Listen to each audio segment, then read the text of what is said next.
ஒரு துறையோட வளர்ச்சிங்கிறது அங்கே உழைக்கிற பணியாளர்களோட வாழ்வாதார உயர்வுல தான் இருக்குன்னு ஆணித்தரமா நம்புறவர் தான் உணவுத்துறை அமைச்சர் அரசு சக்கரபாணி அவர்கள். அரசு இயந்திரத்தை சுருள வைக்கிற ஒவ்வொரு தொழிலாளியோட குடும்பத்திலையும் ஒரு ஒளி ஏற்றணுங்கிற அவரோட அந்த அக்கறை இன்னைக்கு தமிழக நுகர்பொருள் வாணிப கழகத்தில் ஒரு மிகப்பெரிய மாற்றத்தை ஏற்படுத்தியிருக்கு.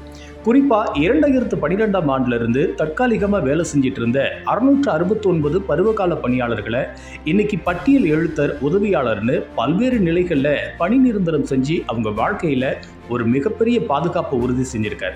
இது மட்டும் இல்லாம வேலை வாய்ப்புக்காக காத்திருந்த 3467 இளைஞர்களுக்கு புதிய வேலை வாய்ப்புகளை வழங்கி அவங்க வாழ்வாதாரத்தை உயர்த்தி இருக்கிறார். பணியாளர்களுக்கு பாதுகாப்பு கொடுத்த அதே வேகத்துல தான் பணியின் போது உயிரிழந்த தொழிலாளர்களோட குடும்பத்தையும் அவர் கைவிடாம பார்த்துக்கிட்டாரு.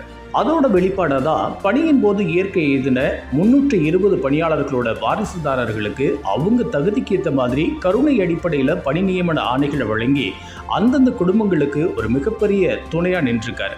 இவ்வளவு ஏன், வெயிலையும் மலையிலையும் மூட்டைகளை தூக்குற சுமை தூக்கி தொழிலாளர்களோட கஷ்டத்தை உணர்ந்து ஒரு மூட்டைக்கு வெறும் ₹3.25 இருந்த கூலியை இன்னைக்கு ₹10 உயர்த்தி அவங்களோட உழைப்புக்கு ஒரு சரியான அங்கீகாரத்தை கொடுத்திருக்காரு. வரலாற்றில் முதல் முறையா பருவகால பணியாளர்களுக்கு தினப்படி வழங்கும் திட்டத்தை கொண்டு வந்து அதுக்காக வருஷத்துக்கு ₹83 கோடி நிதி ஒதுக்கீடு செஞ்சிருக்காரு. தொழிலாளர்களோட வியர்வைக்கு மதிப்பு கொடுக்கறதும் அவங்க குடும்பத்தோட எதிர்காலத்துக்கு உத்தரவாதம் தர்றதும் தான் ஒரு சிறந்த நிர்வாக திறமைக்கு அடையாளமே. தொழிலாளர்களோட தோழனாய் அவங்களோட உரிமை குரலாய் ஒலிக்கும் தமிழக மக்கள் ஒவ்வொருத்தரும் இவரோட சேவையை மனசார பாராட்டிட்டு இருக்காங்க.